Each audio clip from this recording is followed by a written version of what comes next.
Hey there, we are going to do a new lesson today, and we're going to do a lesson on, we're actually going to do a floral lesson, okay, and I'll explain this in a minute, and it's going to kind of look like this. We have a little bit of overlapping going on, and we're going to do some emphasis. So I'll explain this in just a minute, or actually I'll show you in just a minute. I did another video where I talked about using markers as watercolor, so I'm going to show you how to do that on here as well, because I talked about it, and without me showing you, you probably wouldn't understand completely. Sorry about my birds who are very, very chatty right now.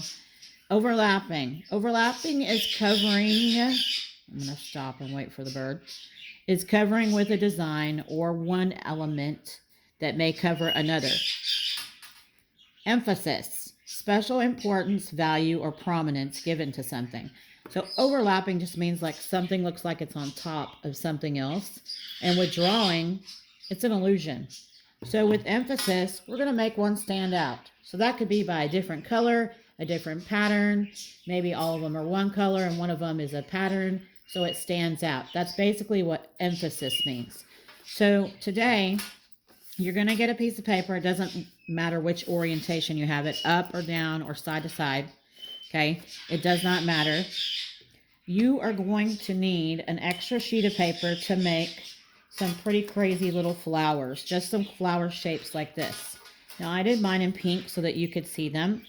And basically what I do is I set one down and I trace it. Since these are flimsy, you're really going to have to hold the edges while you trace or it won't work out right. So I started here and I worked my way over, and let me show you how I did that.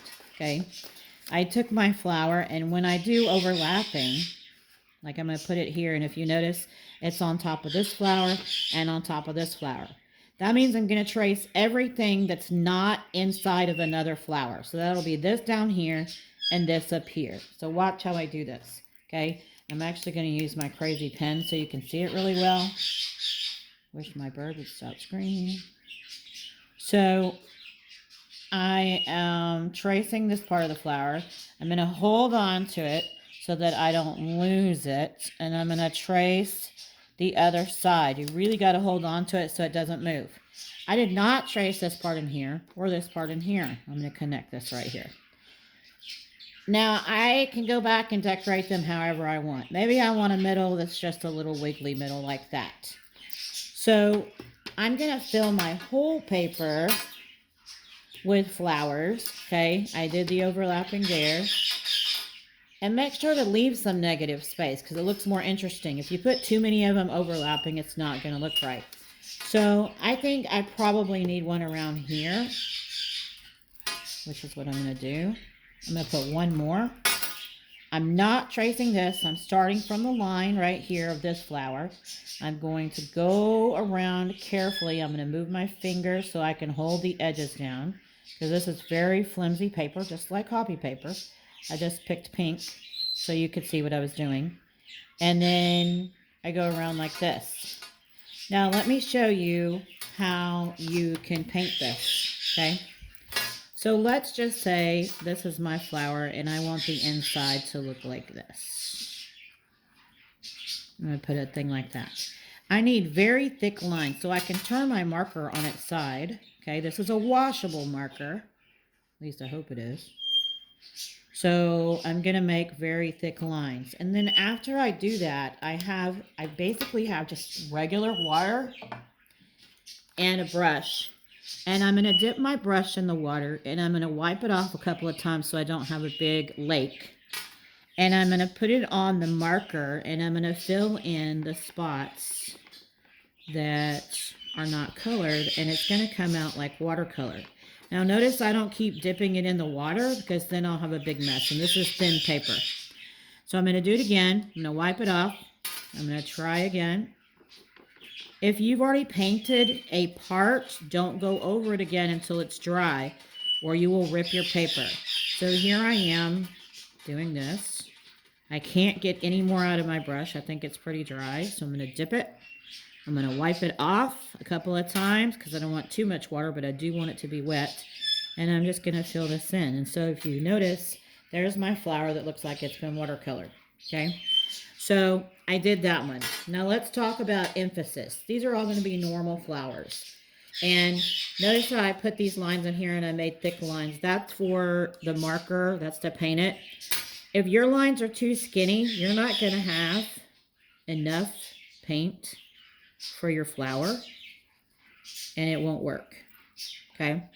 So if you have a big flower, you're going to need something inside, some extra lines in there to make it paint correctly. So let's say I want to do this green. Can I use a green marker? I can, but I told you about coloring with marker that it looks pretty messy. And you definitely need to wait. You need to do all of this, actually. And don't use a marker after you wet your paper, because then it'll mess up your marker. You never want to get the marker wet. You want to do everything in marker and then put the water on your paper. Okay, we'll do it over here where it's dry. But if I'm coloring in marker, I am just going to color in lines. Okay, I'm going to go back and fill in. Nice and neat. Maybe I'm going to outline this a little bit so that it doesn't look like but I'm just coloring in lines, okay? I am going to outline around this a little bit so it's nice and clean, the edges are. But you see how I did that. I did little lines. So then if I wanted to paint my whole thing green, I just color in lines. And then I do what I did before.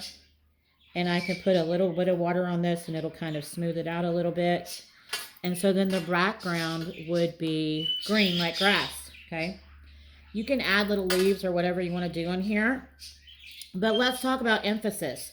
So what if I did one flower and I decided to do, polka dots on this flower, okay?